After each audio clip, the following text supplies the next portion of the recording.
Hi, Vincent's Gurukulians. Hope you are doing good on this Sunday morning. You've come to attend this webinar. Very, very, very good morning to you guys. Hope you are doing good. You're keeping safe. Thanks for giving us your valuable time today. So we are going to discuss a company today named Tata Consumer Products Limited. It is a merged entity. The two entities have combined and uh, they have formed an FMCG behemoth. So we have today Mr. Ankit Kanodia of SmartSync Services, which is a SEBI-registered advisory firm, to speak on this topic. Mr. Ankit is quite well known for his 5-minute stock ideas and the infographics he posts on the equities. So I would request all the participants now to please put their mic on mute and turn off their video. So with that, over to you, Ankit. Good morning. A big thank you to everyone who has joined in. On a Sunday, you chose to attend this webinar against several other options. That makes us even more responsible to provide you value for not only your money, but more for your time. Thank you, Vincent's Gurukul, for providing SmartSync services, an opportunity to share our research with a large audience of smart stock market enthusiasts. So let me just share my screen and let's get started.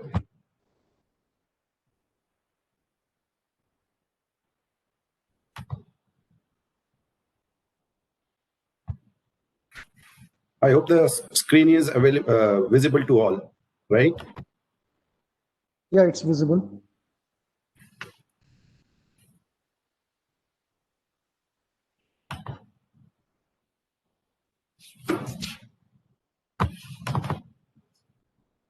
Okay, so let's start with the disclaimer first.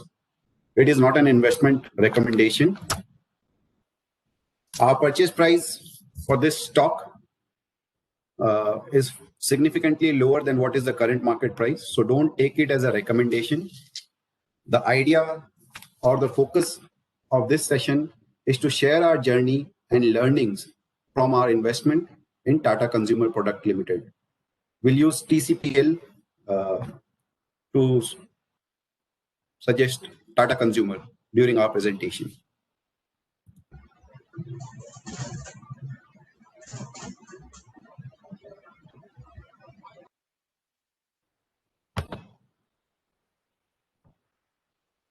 So we'll start with two opening thoughts.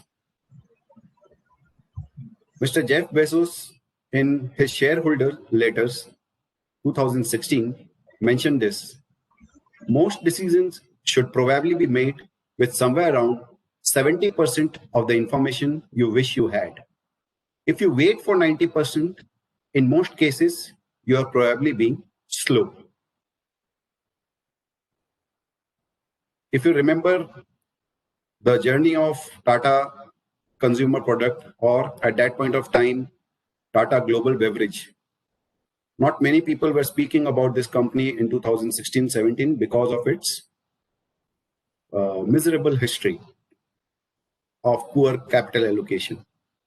Now you see about this company because now many more information is available. And because that information is available, the stock has also run up, right? And the other thought which we want to share with you is that from time to time, you must go to the Neptune and then look at Earth. You will get a clearer picture. So what are our learnings from that? So you have to be okay taking decisions without being absolutely certain. Each investment decision is a bet on your skill and also on your luck. Often we don't give luck its due credit. We'll cover that portion as we go along in this presentation. Certainty and bargain in the stock market almost never exist together. It often pays to zoom out and look at the bigger picture. Not only look at the bigger picture, but also try to connect the dots. And lastly, we'll cover this part as well, wherein too much analysis can lead to paralysis. We are living in this world where we have too much information available. We should be able to go through those information and understand which are important for our investment thesis and which are not.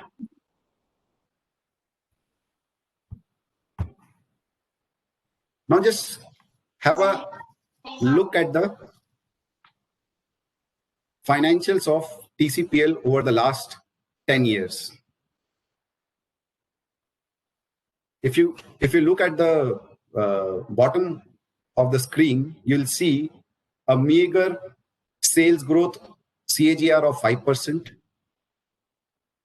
profit growth of only 5%, and an abysmally low ROE of 6%. Now, looking at this slide, some questions might come in your mind. Those are, why would you even look at a business where revenues and profits have grown at a meager CAGR of 5% over a decade? Despite having a few great brands, why did the company not achieve its potential? And what led us to believe in 2017 that things might change? Focus on the word might. Even we were not sure in 2017 that things will change. It was a probabilistic exercise. When my partner and friend Akhilesh Pathak started discussing about this idea with me in 2017, I just couldn't believe his words because I couldn't see this picture.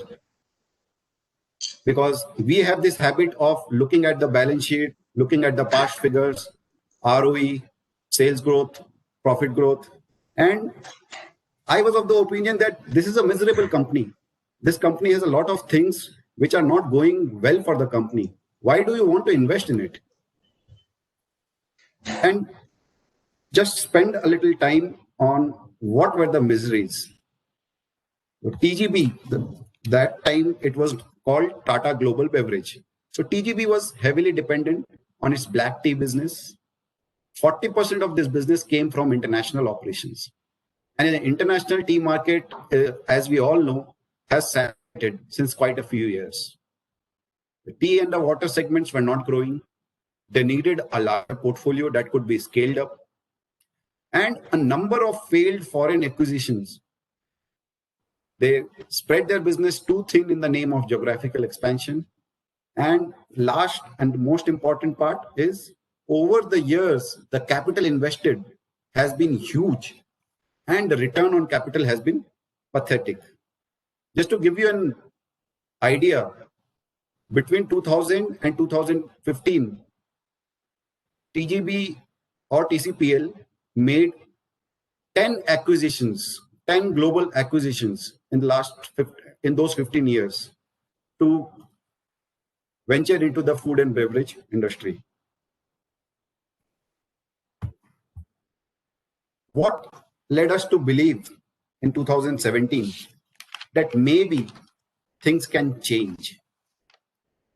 So the first thing which caught our attention was this news item. First item was wherein we get to know that N. Chandrasekaran has been promoted to become the chairman and MD of Tata Group or Tata Sons. And he mentioned about that Tata Sons is going to raise stake in both TGPL and Tata Chemicals.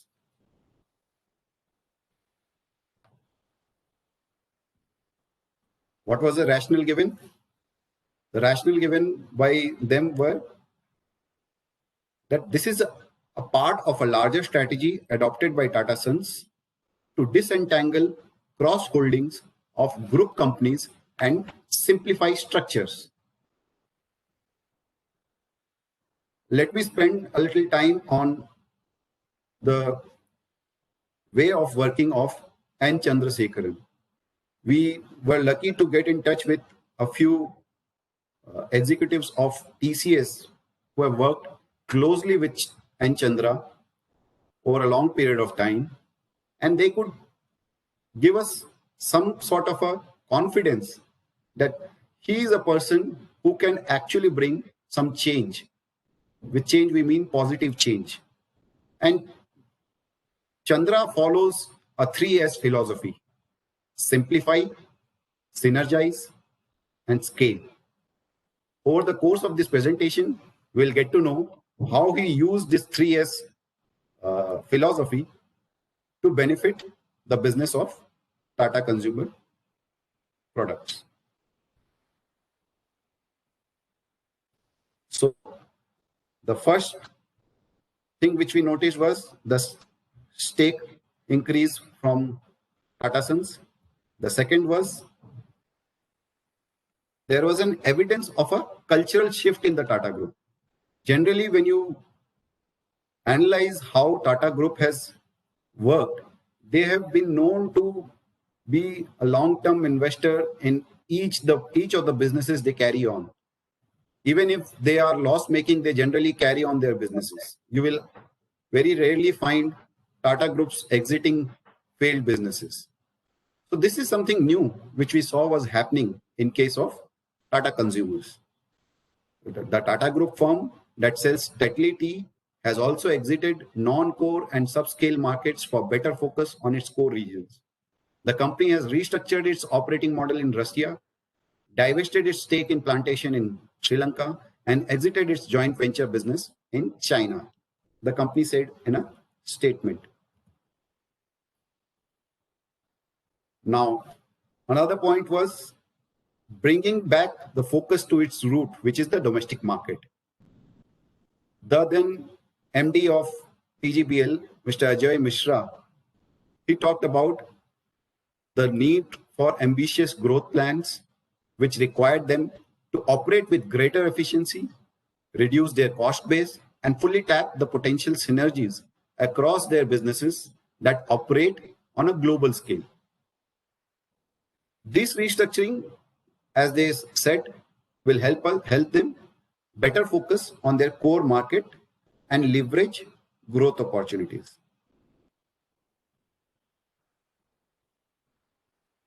And the last trigger which we saw was that of Tata Starbucks. Tata Starbucks is an alliance which started in 2011. And in the last 3 years, we have seen the revenues and the number of stores and the number of cities being covered is increasing at a rapid pace. Of course, COVID would lead to some breaks in the growth path for the near term, but we see a long runway ahead of. We see a long runway for Tata Starbucks ahead of themselves. In the recent con call, somebody asked or compared Starbucks foray in India with Starbucks foray in China. So management made a very good remark. Management in that con call said that the growth of Starbucks was almost on a similar trajectory even in China for the first 8 to 10 years. So we tried to find that out and see if what management were saying is right or wrong. So we found out, as you can see in the screen, in China, the Starbucks venture started in 1999. And until 2012, the total number of Starbucks stores were less than 500. And then just look at how the compounding started from 2012 onwards.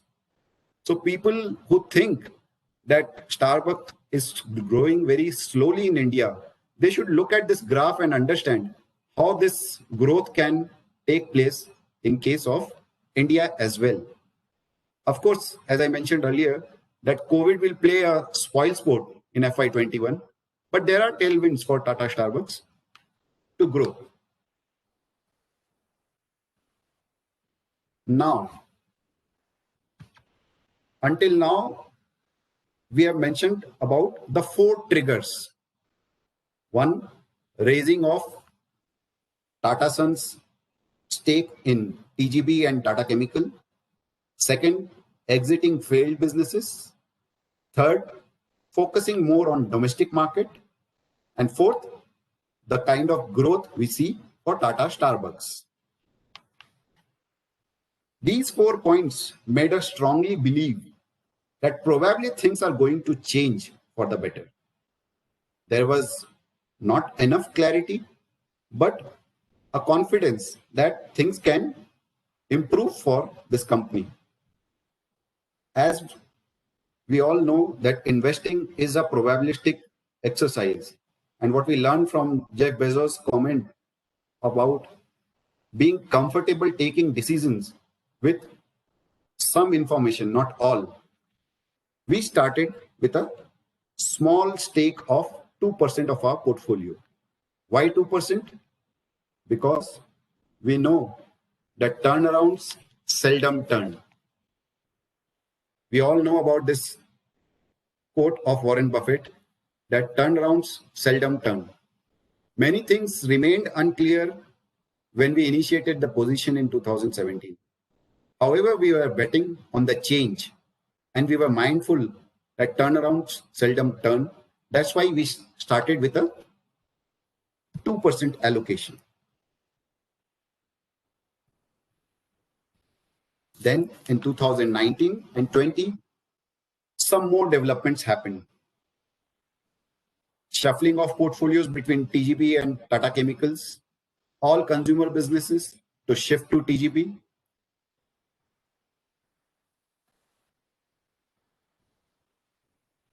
I have just copied one of our email to our clients, to our investors.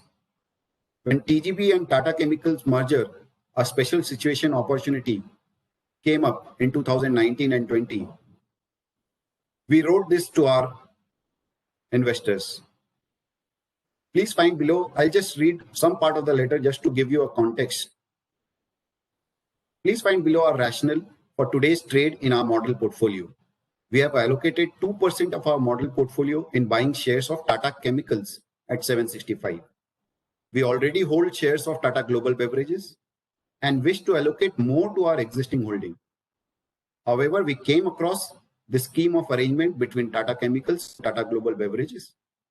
Under this scheme, every shareholder of Tata Chemicals will get 1.14 new shares of Tata Global Beverage for every 1 equity shares in Tata Chemicals.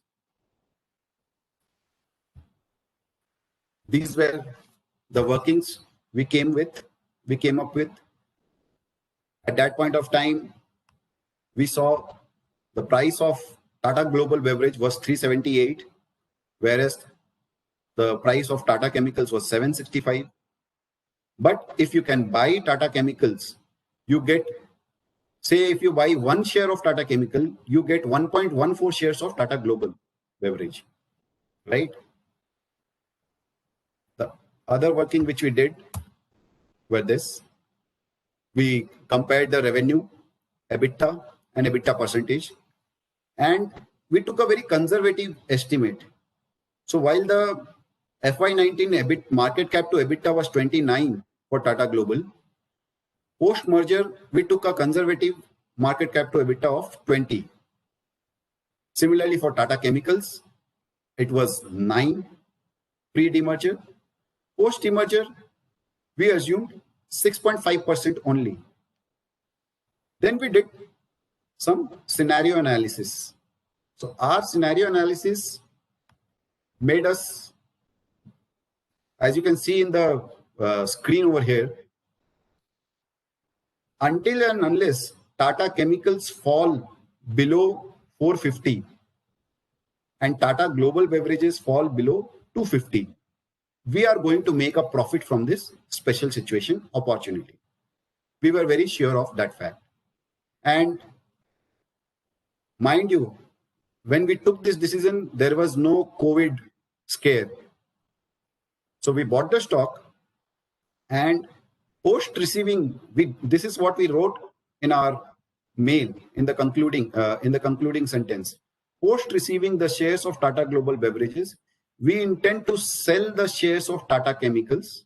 However, we may continue to hold the shares of Tata Global Beverages as we continue to like the company's future prospects from here. So we started with a 2% allocation. We again bought another 2% when this kind of special situation opportunity the market gave us.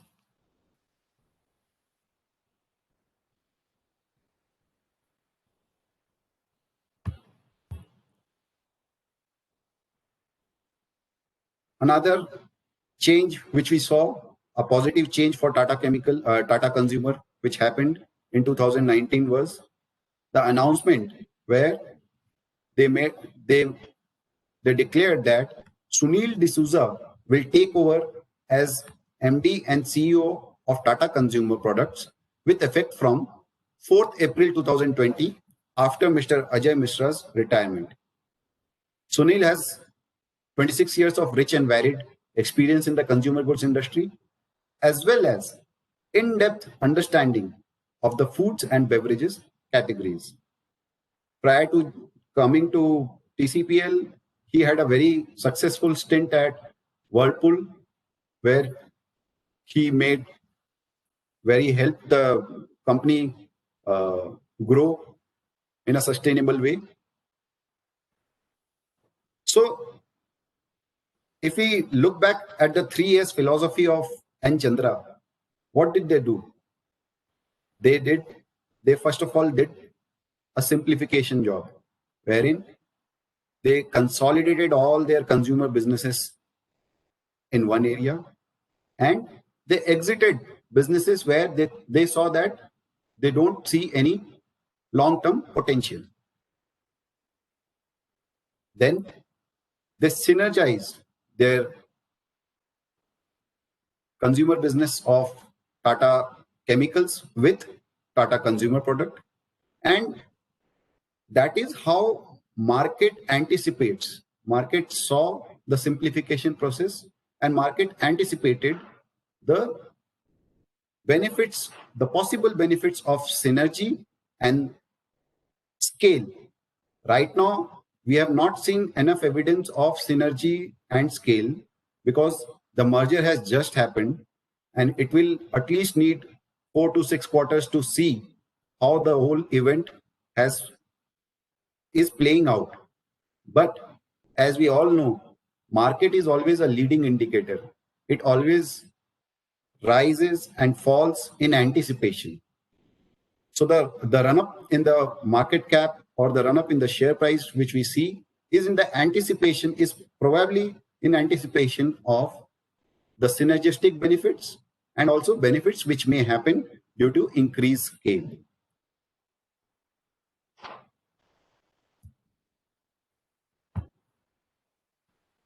Now let's pause and just introspect a little. It's a 1 hour presentation. I'm almost half an hour into my presentation. We have not discussed anything about the usual parameters of analyzing a potential investment: industry dynamics, business strengths and weaknesses, financial metrics, future projections, cash flows. In fact, had we paid too much attention to these parameters, this would never have gone past our initial screening. In fact, recently we had a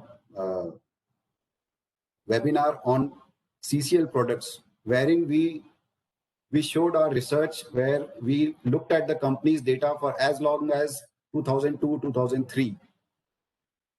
However, here we didn't go that back, because here we are not looking at how the business was doing 5 years ago or 10 years ago.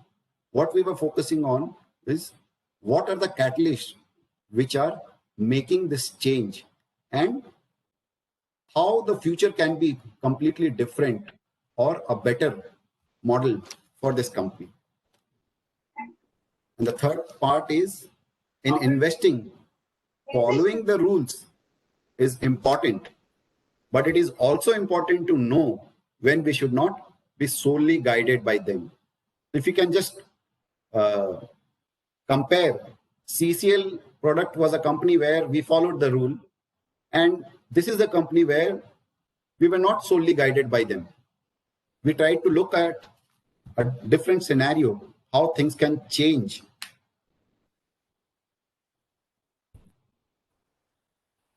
So what are the learnings here?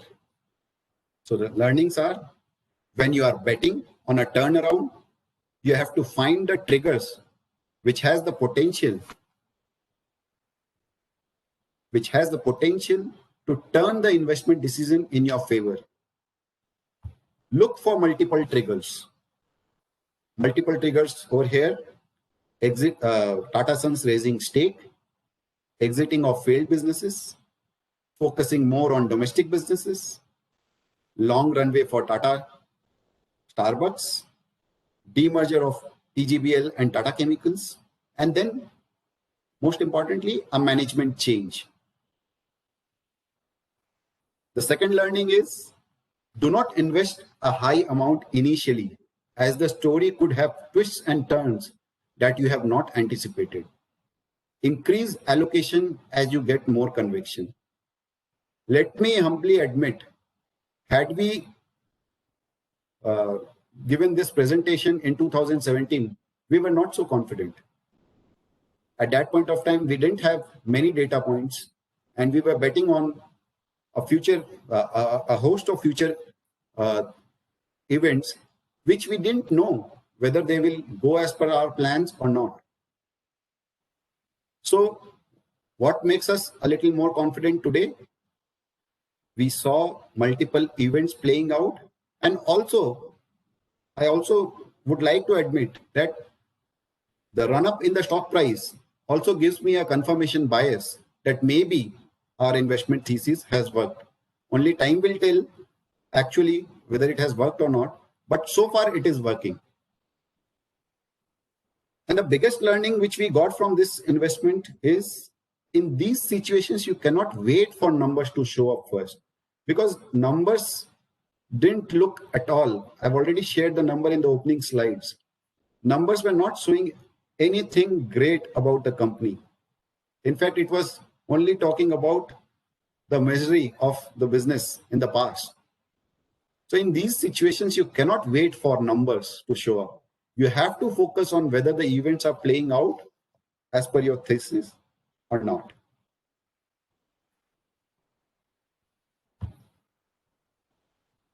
So what is the way ahead right now? Way ahead would be an inefficiently managed business with poor ROE cannot show great results overnight. We have to look for incremental change and observe if the direction is positive or not. In FY21 and FY22, we will get enough evidence to see if the company under the new leadership and favorable business structure is on track or not. And as it happens with any business with transformation, eventually all this should show up in the numbers. Higher sales, higher profit margin, higher cash generation, repaying debt, and increasing dividend payout. Right? We have already seen a higher sale in FY20 numbers. Why? Because already the food business, which was not part of Tata Consumer, has now come into, and now it forms more than 20% of the revenue. So the numbers have already gone up. And last, if it continues to perform this way, we should hold. If it doesn't, we should be willing to sell.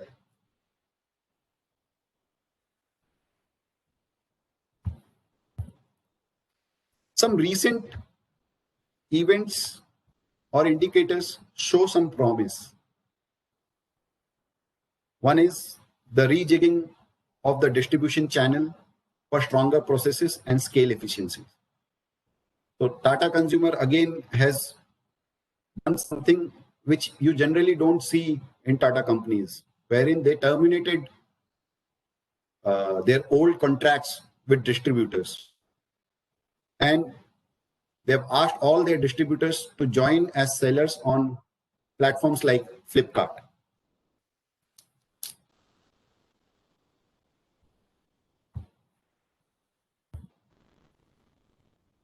Another change or another indicator which is showing some promise is their whole strategy roadmap, which was missing in 2014, 15, 16, or even 17. It was not very clear, which is now very clear. This is a snapshot from the annual report only of 1920, wherein they've clearly laid out how they are rejuvenating the base business, continuing to strengthen brand health and leverage global synergies and insights,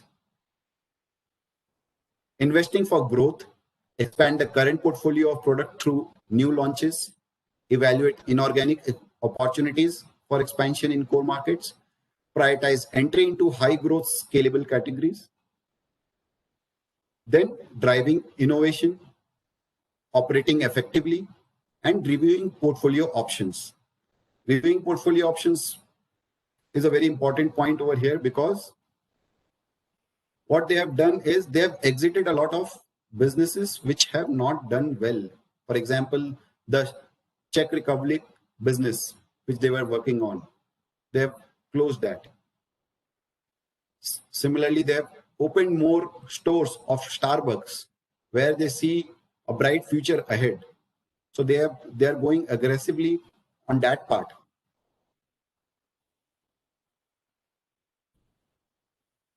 Some more indicators, key milestone and integration objectives which we see. So what they have done is they have restructured their organization, harmonized their way of working. Sales and distribution structure, as I've already mentioned, has been redesigned. And there's been an identification of cost and revenue synergies opportunities. And what we can expect in the future or in the near term is building of multi-category sales and distribution organization, end-to-end digitalization, ERP integration, optimization of vendor base, and synergy estimates of 2 to 3% of combined India branded revenues over next 18 to 24 months. We all are affected by the pandemic in some way or the other. Each business is facing its own problems, right? But what we see in case of Starbucks, probably this is one of the business which is showing its strong immunity during this pandemic. Even in these times, they are expanding their store network. Now the number of Starbucks stores are more than 190 in India, spanning more than 12 cities.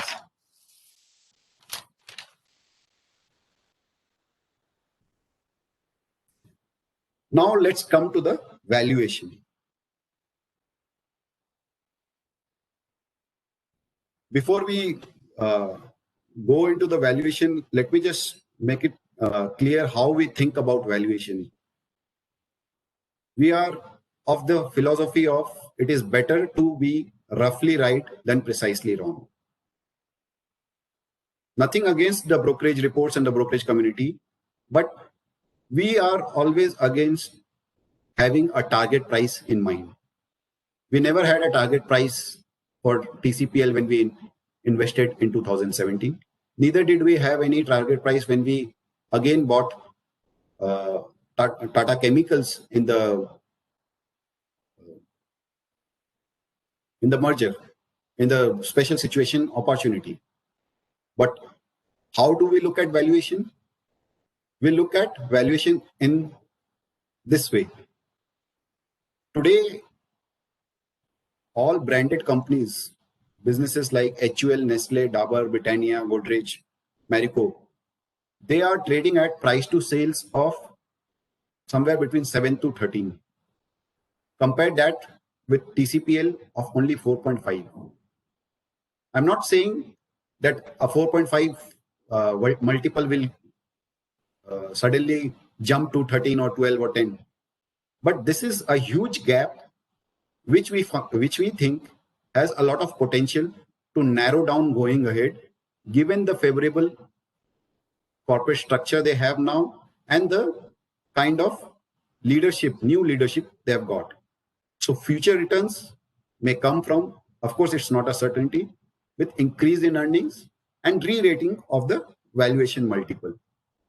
You might be thinking why I have not taken price to earnings and taken price to sales. Price to earnings doesn't give us a right indicator for a company like Tata Consumer, because as we have seen in the earlier slides, that this business had a lot of inefficiencies. In fact, it still has a lot of inefficiencies, and that has depressed the earning power of the company. So it is very difficult to foresee how the earnings will grow from today till the next 2, 3, 4 years. And that is why when you can't judge the growth of the earnings, you can't even think of how the valuation multiple will grow. But one thing is for sure, that sales over here looks for a good, we can see a good, there is a more certainty in terms of sales for this company over the next 2, 3 years. We see the sales growth being much better than what it was in the last 2, 3 years. And that would naturally lead to increase in earnings and lead to increase in, lead to re-rating of the valuation multiples. That doesn't mean that we recommend to buy the stock at this price. But rules of buying the stock and rules of holding the stocks are different. So since we have that cushion of buying at a lower price or at a lower valuation, we can take a call based on future events, how the company performs, and then finalize.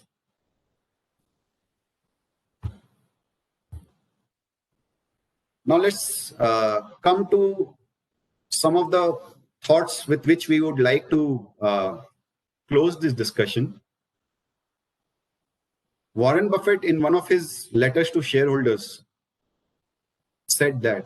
wrote that, clearly Berkshire's results would have been far better if I had caught this swing of the pendulum. That may seem easy to do when one looks through an always clean rear view mirror. Unfortunately, however, it's the windshield through which investors must peer, and that glass is invariably fogged.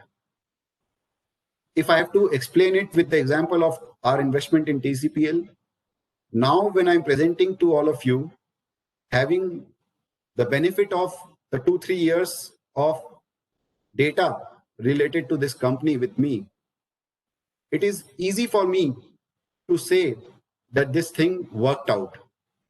When we started investment in this company, it was not an easy decision. It was not a comfortable decision. So one of the key learnings was also that you have to be okay with taking uncomfortable decisions in the stock market. Another thought we would want to focus on is about, there's a book called Fooled by Randomness by a famous author, Nassim Nicholas Taleb. I'm sure many of us already know a lot about him. What he writes in his book is, one cannot judge a performance in any given field by the results, but by the cost of the alternative. That is, if history played out in a different way. Such substitute courses of events are called alternative histories. Clearly, the quality of a decision cannot be solely judged based on its outcome, but such a point seems to be voiced only by people who fail. Those who succeed attribute their success to the quality of their decision. So if we again take the TCPL example, it is easy to say that we took these decisions and it worked out in our favor. But we have not over here looked at the alternative history. And if you look at the large number of so-called potential turnaround stories, which are always there in the stock market, a very few succeed. And in fact, even those companies which succeed in turning around, they sometimes take so much time that people sell the stock in frustration. In one of the con calls in 2018, I witnessed one shareholder almost getting so angry with the management. He said that he held the stock for 10 years and he didn't see any improvement in the way they did the business. So even though he was a long-term investor, even though he was looking for a long-term thing, when he bought the stock and when he sold probably was not the right time. So just by being a long-term investor and taking a long-term view doesn't necessarily guarantee you return.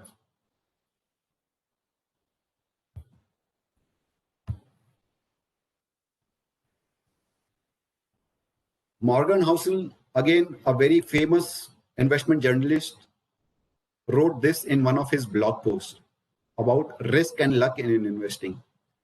In investing, a huge amount of effort goes into identifying and managing risk, but so little effort goes into doing the same for luck.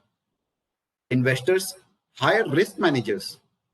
No one wants a luck consultant. आपने कभी सुना है luck consultant? No, we have not heard about it, right? Companies are required to disclose risk in their annual reports.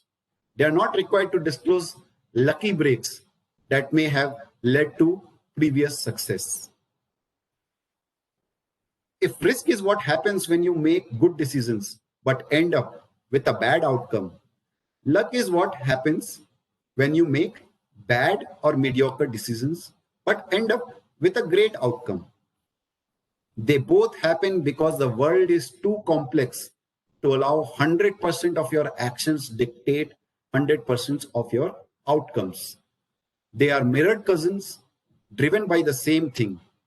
We are one person in a 7 billion player game, and the accidental impact of other people's action can be more consequential than your own. Nobody knows about the role of luck and what Morgan Housel is saying in these quotes than the investors in stock market. We might think of many decisions. All of us as investors have been part of many decisions where theoretically or going by the rules we were right, but then suddenly market played something out of the blue where we had no control. That is what luck is. So what are the key learnings from our investment in TCPL? Investment decisions can never be made with full certainty. A lot of it goes wrong or against your hypothesis. Just because it worked out, like it worked out in case of TCPL for us, does not mean we will be right all the time. Do not invest at one go on any investment bet. The key is to invest incrementally when you see the story play out as per your liking. And a fairly diversified equity portfolio helps you not only mitigate risk, but also prepare you to get lucky in the future. So we always have this kind of a debate or discussion on conservative, concentrated investor or diversified investor.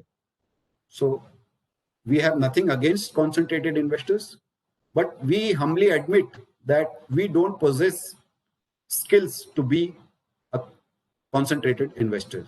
We at SmartSync, we follow a policy of a fairly diversified equity portfolio because we have seen with examples like TCPL that it is not just the risk which is getting mitigated, but it also prepares us to get lucky sometimes in our investment.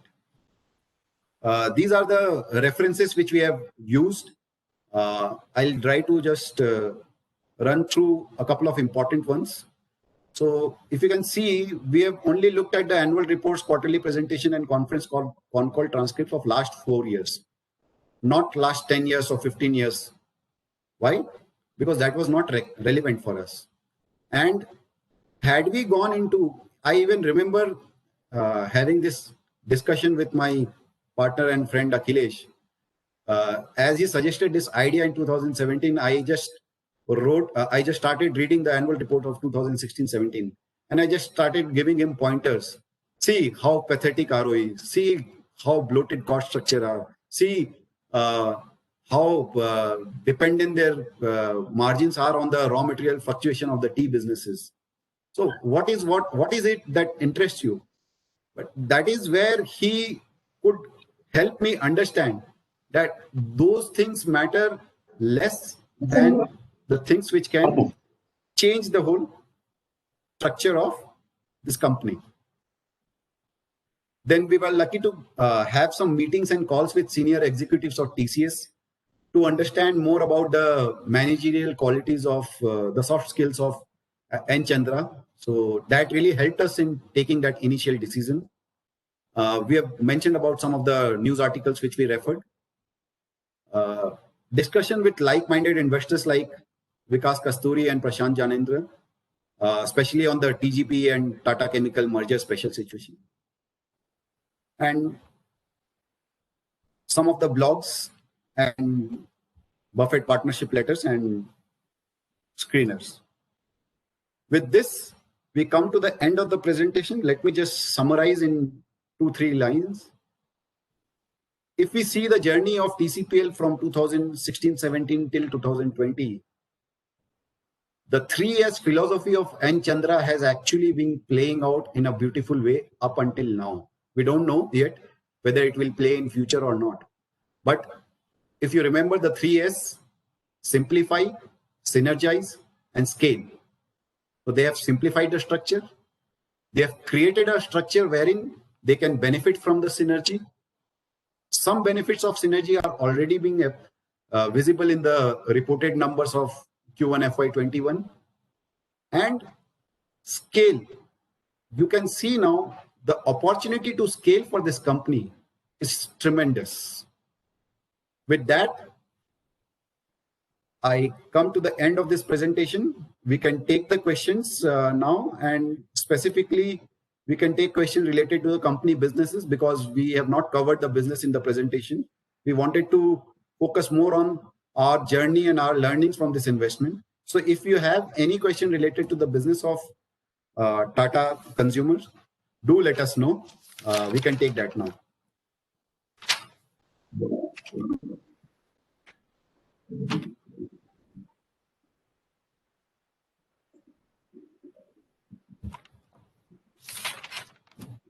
Ankit sir, the first question we have is from Akash and is asking what is the revenue share by products of TCPL for the current year? Okay. So in the current year, the Indian beverage forms 35%. Food business, which has been acquired from Tata Chemical, it forms around 21%. The international tea business is around 22%. US coffee is around 12%. And coffee plantation business is around 9%. So that's pretty much the revenue share. Sure. Sanket is asking the revenue share and scope in Indian context. So I think the revenue share you just told, and what is the scope that you see in Indian context for the Indian businesses?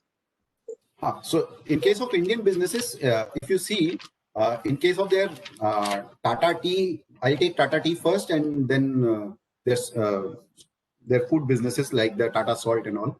So in the Tata Tea, you can see that since we are predominantly a tea drinking nation, the market is very much penetrated already. 90% of market is already penetrated. They have the 90% market share as well. So, so they've sorry, not the market share, but they have penetrated more than 90-95% of the market. So scope for market share gain is possible from buying more share from the unorganized sector. If you look at the current scenario, you'll see that the Tata has around 20% market share. The number one player is HUL, having around 22%. And then you have around 5% of Bagh Bakri, which is a very famous brand in Gujarat. And then all the market is being catered by regional players. So that is where the opportunity lies in case of Tata, where they can capture more market share from the unorganized regional players, which has already been playing out for the last 2-3 years, 5 years, and we can see that happening more. So that was around Tata Tea. If you look at the Tata Salt, again, the penetration is quite high because their salt business is, I think it started from somewhere around 1980s. So it is also a very well penetrated market. But here also, they have different products. And if they can premiumize, that is what the strategy is. If they can come out with more premium products, that can help not only in sales, but also the margin profile of the company. So right now, if you are betting on the business of the company, the main thing would be it should benefit from the premiumization of their current product offering. Sure. So the next question from Mr. Vinay is, what are the future triggers for TCPL apart from Starbucks? So apart from Starbucks, what you should be looking for in case of TCPL would be, one is market share gain. The other is premiumization in their tea and salt business. Second, see if the benefits of the sales and distribution redesign is percolating down to the books or not. Third, their calibrated growth initiatives in case of the international operations, wherein they are focusing right now only 3 countries, USA, UK, and Canada. And the other part would be see what they have mentioned in the last annual report and also in the current presentation. Specifically, if you look at the interviews of and comments of their MD, Mr. D'Souza, they are focusing a lot on improving the efficiencies. So improving the efficiencies, if a company is saying it will improve the efficiency, that should eventually show up in the books. So your ROEs, which are so depressed right now, around 5-6%. Of course, ROE also is depressed for one reason, which is goodwill. If you take the goodwill, if you offset the goodwill part, ROE would be somewhere around 9 to 10%. But still, 9-10% ROE is also not a very good ROE. So what you should be looking at is all these triggers helping to give you a direction where the ROE is increasing on a yearly basis. That is something which should give you confidence as an investor. Sure. So the next question from Mr. Vinay is, where does TCPL stand in its leadership position in its products? So basically the leadership position for TCPL products. Okay. So, first of all, Tata Tea is world's second tea manufacturer. So world's second largest tea manufacturer in the world. So it is second only to Unilever. In case of Tata Salt, it is already the number 1 player in the country. In case of Tata Tea, they are the number 2 player. Number 1 is HUL with their brands. So these are the main products, and I've spoken about their market presence. Sure. Mr. Amit Singh is asking, what is the contribution of Tata Sampann in total TCPL revenue? So the total food business comes to around 20%. So it forms this 21% of revenue forms all the food business, which includes salt, spices, and everything. So I don't have they have not shared the Sampann data separately. So that is difficult to know as of now. But around 21% of the total revenue currently is from the food businesses, which they have acquired from Tata Chemicals. Sure. Mr. Sanket is asking, what is the per capita consumption of coffee today that Indians have, and how much does Starbucks have? I mean, it's just a question to determine the run when Starbucks does. So rather than looking at this data, you can look at one thing. India is predominantly a tea drinking nation. So we don't find many people beyond the young people. You will see most of the people at the age of 40 or above are predominantly drinking tea. So that itself, the kind of demography we have, these data, industry data can always be available on internet. We can find that. But the main reason the main thing which we should focus on is the kind of demography India has, the kind of young population we are having. And we have this tendency of copying the Western culture, wherein we see coffee is an integral part of the Western culture. And you see that already playing out in the young kids who are going to colleges, young people who are joining colleges and hanging out with their friends. They have more chance of having coffee than tea now, right? Sure. The next question that we have from Mr. Kumar is, I would like to know that mutual funds are reducing their investment in Tata Consumer. So don't you think it will not grow in future? I am reminded of a very good quote of Warren Buffett. I don't remember the exact lines, but what he said that you will not be right or wrong by knowing how many people are in favor or in agreement with you. So whether mutual funds buy or not buy, doesn't let us know anything about our thesis. What we should focus only on is whether the business fundamentals are changing or not, whether the business fundamentals give us the confidence or not. Of course, large buying or large selling by mutual fund houses can have a temporary impact, but that is not how you should look at investment.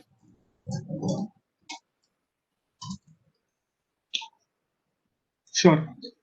So the next question from Mr. Parag is your thoughts about how TCPL will counter the COVID situation. Starbucks business will face tough environment in urban areas, and TGPL operates in a much competitive FMCG sector. So your thoughts on that? So basically, Starbucks operations due to COVID and the TGPL operations due to the tightly held FMCG sector. I'll just share a very recent example. When I see people around my house in Ahmedabad, there's a pizza outlet over here, which due to COVID doesn't allow in dining. But during the evening time, I have been noticing it for the last 10 days. At least 25 to 30 people queue to get their pizzas delivered. So that is the kind of habit we have as Indian consumers. So you can't think that COVID will. Of course, COVID is a problem. It's a situation where we are having a lot of problem, and they had to shut down a lot of stores. But if you look at the recent news from July onwards, they have already started opening a lot of stores. In fact, during this COVID time, they have opened another store in Bangalore airport. So that says the kind of demand this product has, or this brand has. Sure. We have a very interesting question from Mr. Kiran Nair next. There is a super app that the Tata Group is developing. Is that under TCPL? Right now, they have not disclosed much information about it. I don't think it would be under TCPL. I don't know.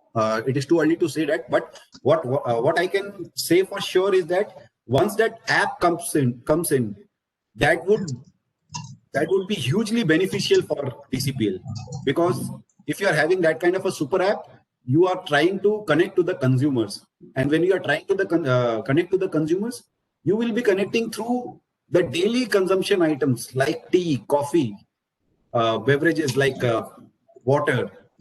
So that would TCPL would be an integral part of that app. How the whole app will come and all, that is too early to say, but it is going to be a beneficial thing for TCPL's business for sure. Sure. Mr. Nikhil is asking, what are the risks to this story?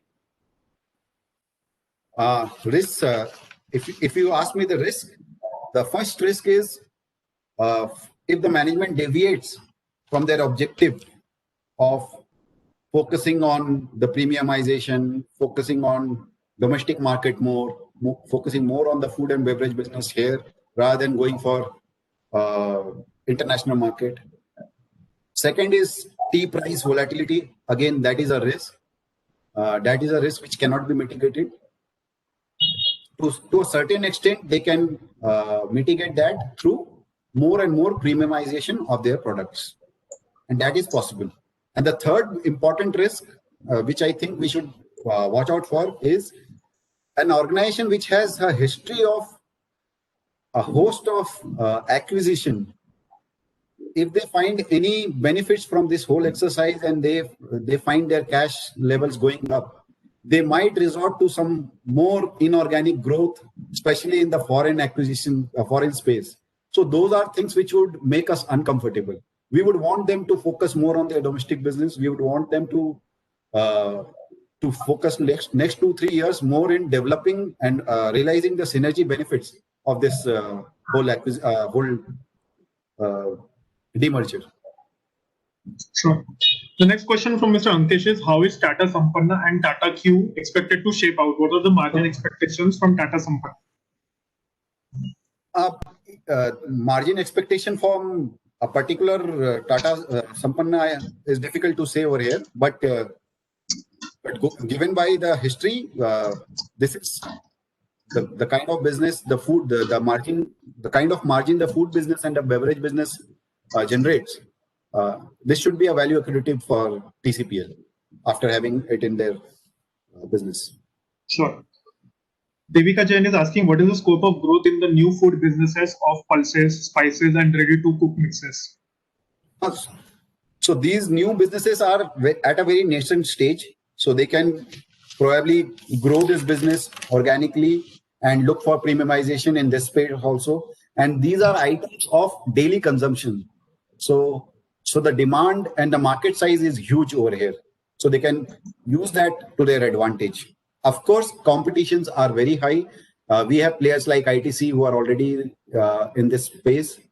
And how they will tackle that, it's early days to say that. But if you talk from the demand point of view and the growth perspective, they have a huge runway over here. Sure. The next question from Mr. Amish Srivastav is, what is the moat in the business? What is the entry barrier for competition? ROE is also poor that even if it grows, it would barely touch double digits. So first of all, I would humbly admit that I didn't find any moat in the business when we started this investment. So this whole investment idea was not. I made some comparison with CCL. So we found moat in CCL. We didn't find any moat in TCPL yet. So and over the years, what we have learned, both me and my partner Akhilesh, after several discussions, that we should not focus or compartmentalize us like moat investor or value investor, or should be open to look at businesses with a new lens and see whether it can be an investable opportunity or not. So it is not a moated business as of now, but there are some branded portfolios, branded products, which might be scaled up. So you can see scale efficiency, scale benefits. You can see cost benefits over a period of time. But those are not so significant as of now that I will call them as moat.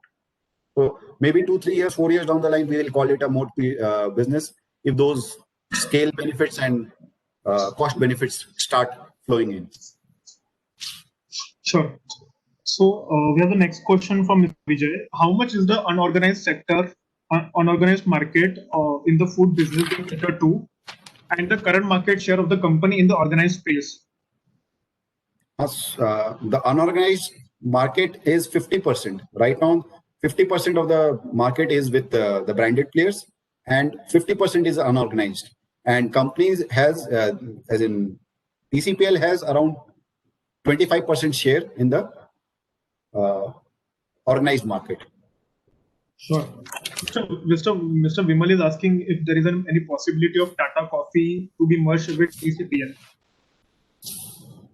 So they already have a significant stake, around 57% stake in Tata Coffee. So they might go for that. So, but management has not made any clear indication that this is what they want to do as of now. Mr. Vijay is asking, what is the potential size company can achieve in its food and Starbucks business? What kind of growth can be expected from these two businesses for the current decade? You're talking about Starbucks? Yeah, the food and the Starbucks business. Like, what is the potential size that you can see and the CAGR that you see? So for Starbucks, for Starbucks, I'll just let you see the slide again. You can see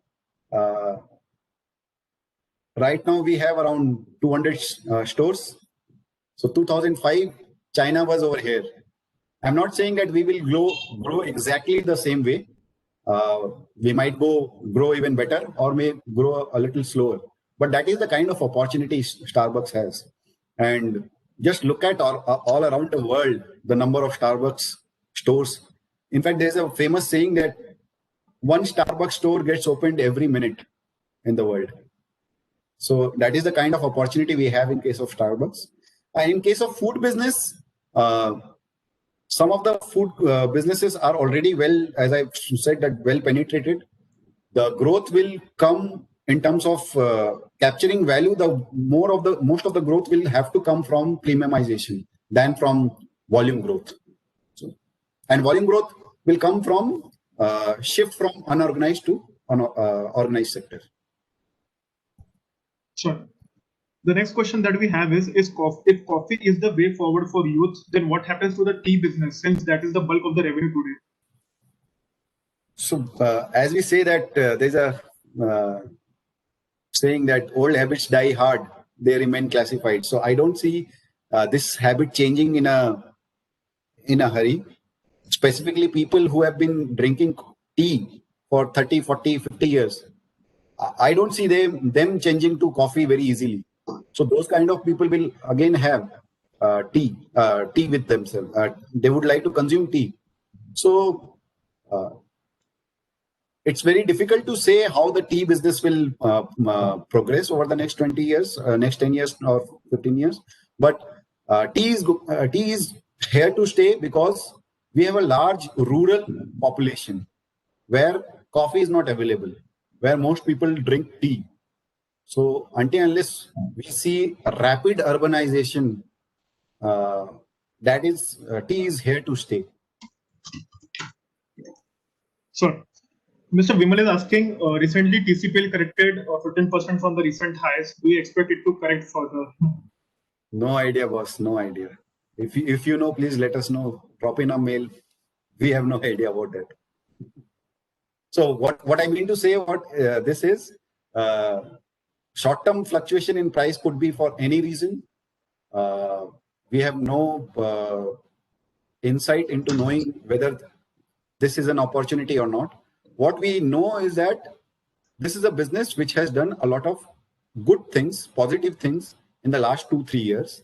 And if we keep a close track on their performance in the next 1 year, 2 years, and if market gives us an opportunity, it is up to you. Value lies in the eyes of the investor. So what would be cheap for you might not be cheap for me, or what might be cheap for you what might be cheap for me might not be cheap for you. That is a different thing. But if this business continues its direction, you will get opportunity to buy because markets are always volatile. Market will, even in March we got somewhere 250 was the price. I think it went down to less than 250 at a point of time. So we don't know how the market will behave. The next question from Mr. Vishal says that what if they acquire the business of Cafe Coffee Day, that which is news on the street? So your thoughts on this? So CCD business is a large business. If I'm not wrong, they have somewhere around 1,400 or 1,500 stores all around the country. So buying the whole business would again need a lot of capital. Given what the management is conveying through their capital allocation policy, I would be a little surprised if they buy the whole business. They might buy something, or they might buy selected segment of the business, or don't know. Maybe they do not buy it at all. This might be a rumor. We don't know yet. But if they went with buying the whole business of CCD, that would certainly be a capital intensive exercise, and we should be wary of that fact. That would weigh on the balance sheet. Sure. We have a very interesting question from Mr. Kiran Nair. He's saying that he has always noticed in Bazaar that most of the products are under the sub-brand of Tata. So does the revenue from Star Bazaar also come under TCPL, or how is it? No, Star Bazaar is not. That is a retail offering of Tata. That has nothing to do with TCPL. Sure. So TCPL makes money only by selling its products. So we have a follow-up question again on the same. It's a different spectrum of a question, but from the same person, Mr. Kiran Nair. TCPL is planning to buy Cafe Coffee Day machinery section. Any inputs on this? Yeah, that is the news item which appeared. If they just buy the vending machine business, that could be that is something. I have not looked at the numbers in the sense that how big an acquisition that would be. But I think if they, as I already said that if they buy a certain segment of their business, that is still okay, because that would not require a lot of capital, and buying a vending business would lead them to add another revenue opportunity for them, because right now they don't have that kind of a revenue segment of vending machine like CCL used to have. Sorry, CCD used to have. Sure. The next question from Mr. Vasudevan is, any idea about the duration of the JV between Tata and Starbucks? Duration means this is a long-term contract when they are 50-50% this. So this is something which this has nothing to do with duration. Starbucks has this policy of always entering any new market by partnering with a local player. They never go out on their own. Understood.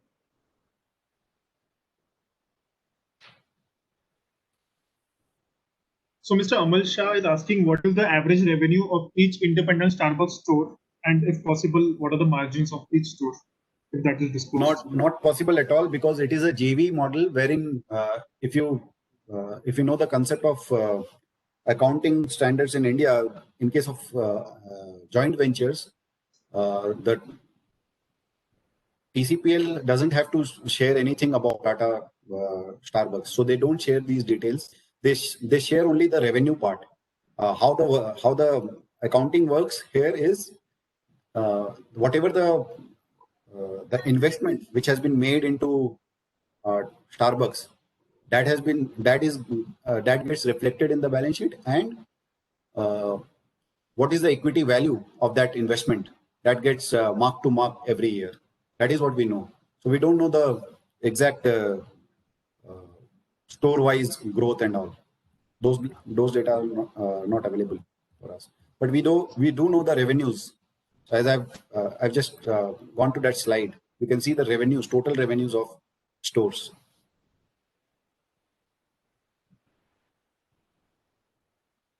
Sure. So I think that, if we just divide the number, we would get a figure of 2.7 to 3 crores per store. Yeah. Yeah. And the next question from Mr. Dhiren is asking, what is the intrinsic value of Tata Consumer Products as per your calculations? Intrinsic value is a very fuzzy concept. We don't know exactly. To be very honest, we don't know exactly what is the intrinsic value, and we, frankly speaking, we don't make our investment in that fashion. So, as I mentioned in one of the slides, that we are not here to bet on it is better to be roughly right than be precisely wrong. So we are not trying to value the company exactly. I've already spent some time on the valuation, how we look at it. We see that there is a opportunity for the valuation multiple to the gap of the valuation multiple between TCPL and other FMCG players to narrow down. And we also see an potential of the earnings growing from here on. So those are the factors which we are looking for. We're not looking for exact intrinsic value, because intrinsic value requires DCF. DCF requires assumption. Assumption requires your own thinking, which is again biased. So that's why we try to avoid that. We do have a DCF frame of mind, but we don't look at DCF value. Sure.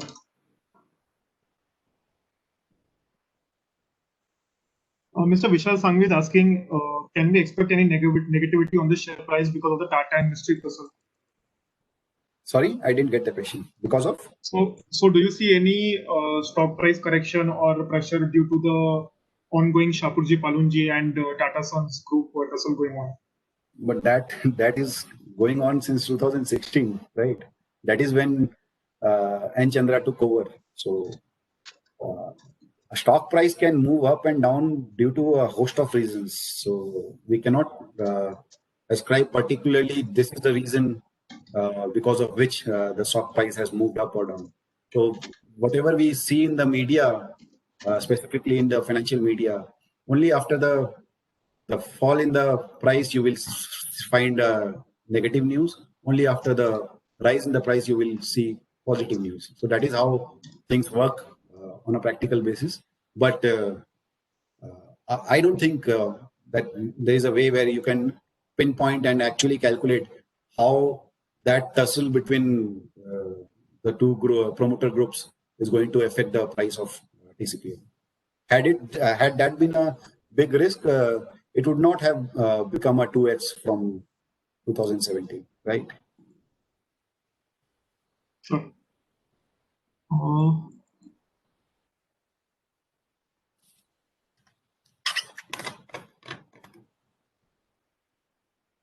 I would request people to post your question on the chat box if they have any.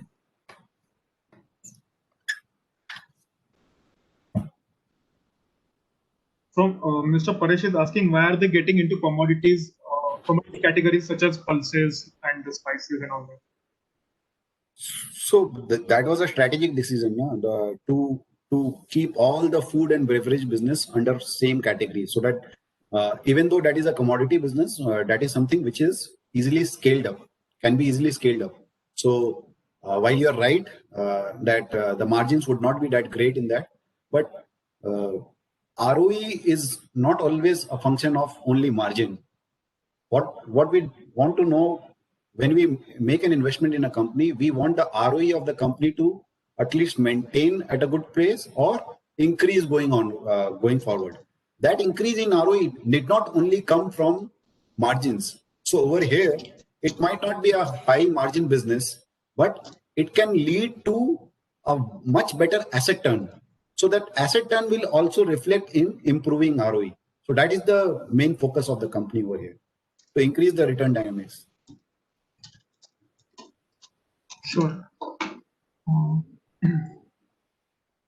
So Mr. Vasudevan is asking, do you think Tata Consumer may foray into personal care segments such as soaps, detergents, etc. in the future? Very difficult to say at this point of time. We can only make an educated guess based on what their recent commentary has been. So if you can see the last 2 quarters commentary, whether on annual reports or on con call transcripts, the management has been focusing on getting the right benefit from the mergers and the synergies. So their more focus is both based on these items. And unless they make some good progress, I don't see them taking these kind of decisions, because it is very difficult to keep on increasing your market in different segments.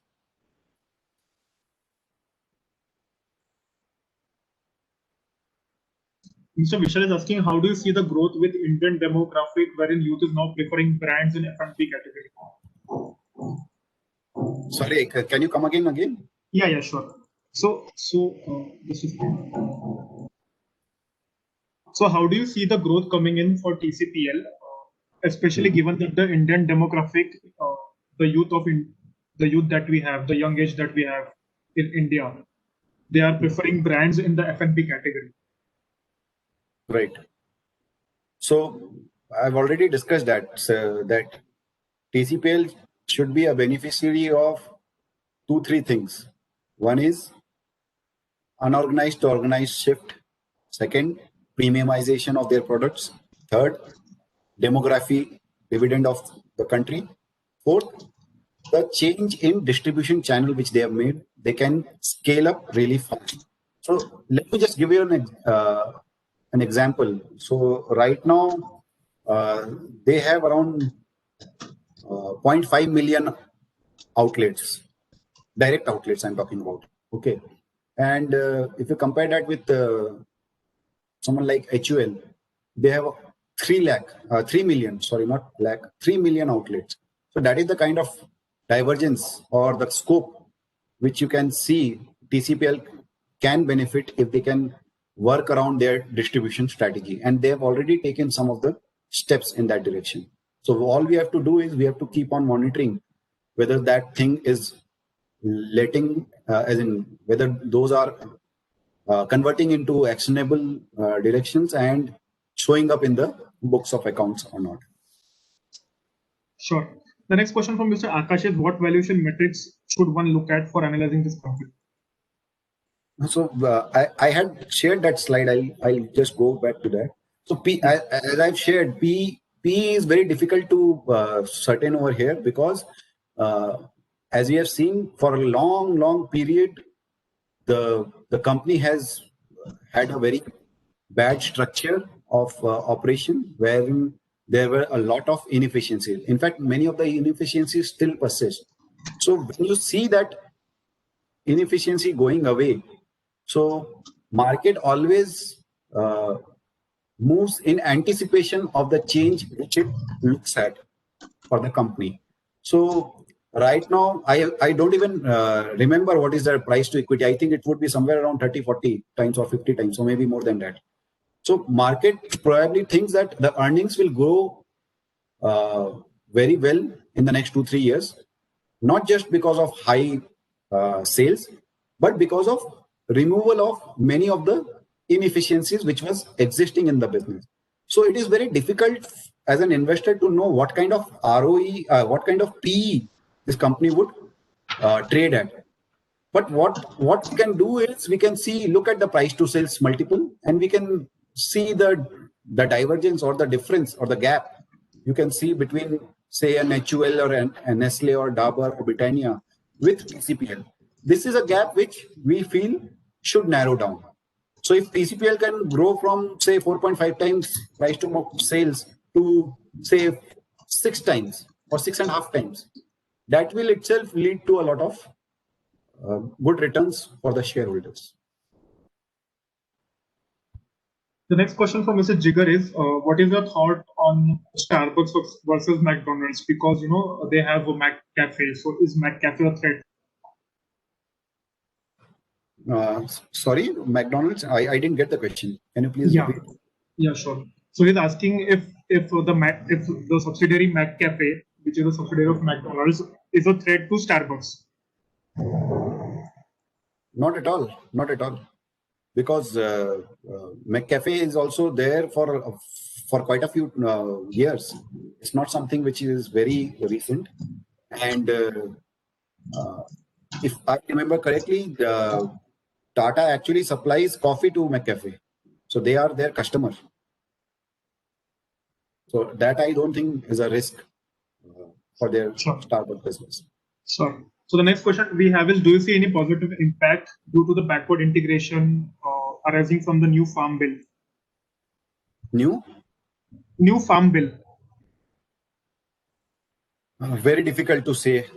It's too difficult or too complex to right now think of how those kind of backward integration.